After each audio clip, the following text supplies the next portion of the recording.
Alors dans cette séance 2, je reviens sur le travail que vous avez pu faire autour de l'interview de Racine, mais je ne vais pas revenir en détail sur l'ensemble des questions, simplement je vais vous parler du jansénisme et évoquer le lien entre Phèdre du coup et le jansénisme. Dans un premier temps, je vous parlerai des origines de cette doctrine théologique. Et dans un deuxième temps, nous analyserons les ponts entre Phèdre et le jansénisme. Alors le jansénisme, d'une certaine manière, est né au IVe siècle après Jésus-Christ, avec saint Augustin, qui prône l'idée que les hommes ne peuvent être sauvés que par la grâce de Dieu.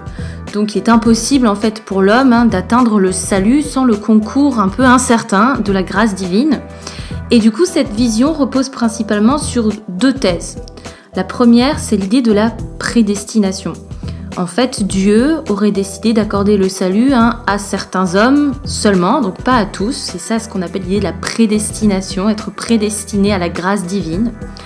Et deuxième thèse, du coup défendue par saint Augustin, c'est l'idée de la nécessité, d'une certaine manière, de la grâce.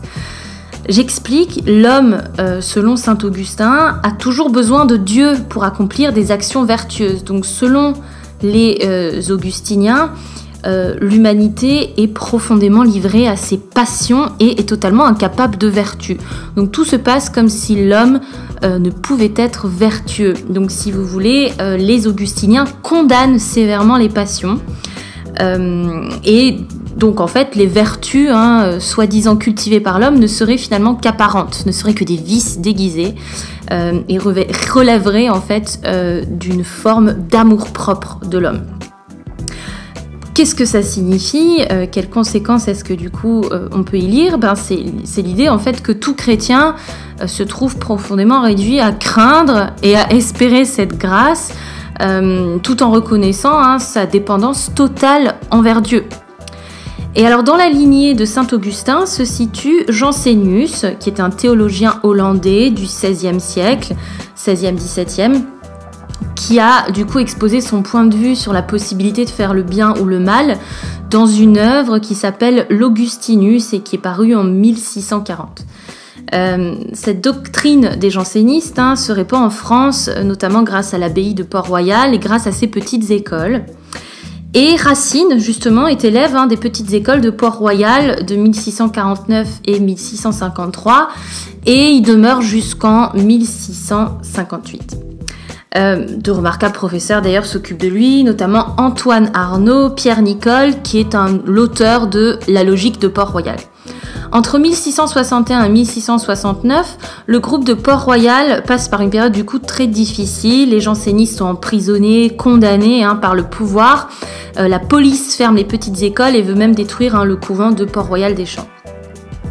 En décembre 1665, Pierre Nicole, qui est un ancien professeur de Racine, répond à une attaque et écrit « Un faiseur de romans et un poète de théâtre est un empoisonneur public, non des corps, mais des âmes des fidèles, qui se doit de considérer comme coupable d'une infinité d'homicides spirituels qu'il a causés en effet ou qu'il a pu causer par ses écrits pernicieux. » Clairement, il considère le théâtre comme un genre immoral. Et donc Racine, qui est alors âgé de 26 ans, est ce fameux poète de théâtre à la mode dont il parle, qui se sent évidemment attaqué. Il vient de faire représenter Alexandre, il prépare Andromaque, et donc en lisant ces lignes, il se considère comme personnellement atteint, et il écrit une lettre à Nicole dans laquelle il se moque de ses anciens professeurs de Port-Royal.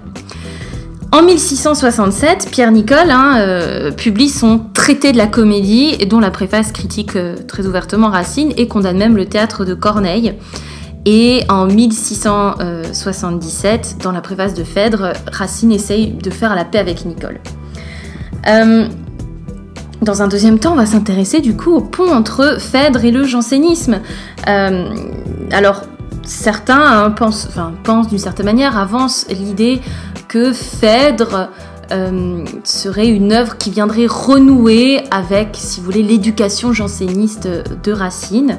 Mais ce ne sont que des hypothèses. En tout cas, ce qui est certain, c'est que l'œuvre nous propose un certain nombre de réflexions en lien avec le jansénisme, notamment sur le pouvoir des passions. On peut se demander, est-ce que Phèdre n'a-t-elle pas pu, ou n'a-t-elle pas voulu finalement repousser de son esprit l'image d'Hippolyte ? Est-ce que la passion était trop forte pour qu'elle puisse le repousser ? Donc ça nous interroge sur le libre arbitre d'une certaine manière, le pouvoir des passions. Deuxièmement, la possibilité de la vertu. Était-elle libre de choisir la vertu ou non ? Mais cette pièce nous interroge aussi sur, évidemment, la notion de fatalité, peut-être comme une forme de prédestination. Quelle part accorder au libre arbitre dans l'œuvre ? Alors, une citation d'Arnaud, qui était un professeur de Racine, et qui dit la chose suivante.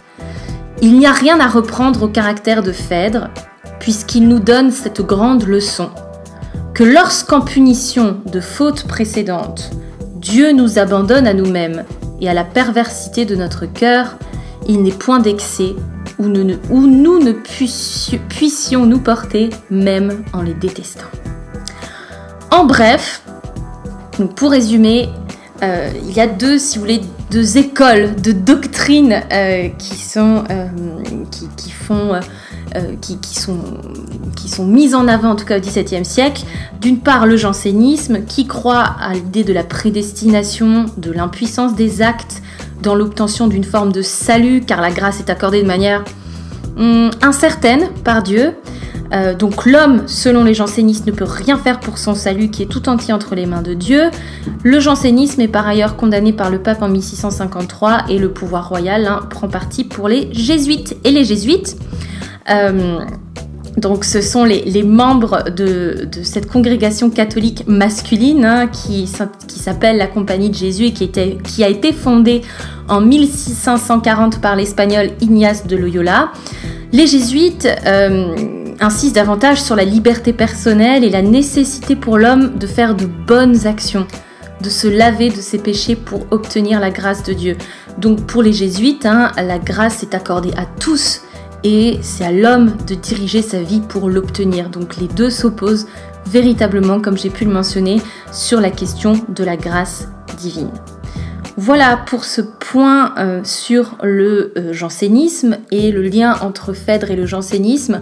Vous allez retrouver tout ce que je viens de dire dans un document PDF sur Moodle.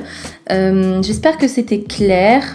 La consigne, évidemment, que j'aurais dû vous donner en amont, mais que je vais vous redonner sur Moodle et Pronote, c'est d'abord d'écouter cet audio, potentiellement de prendre des notes pour compléter la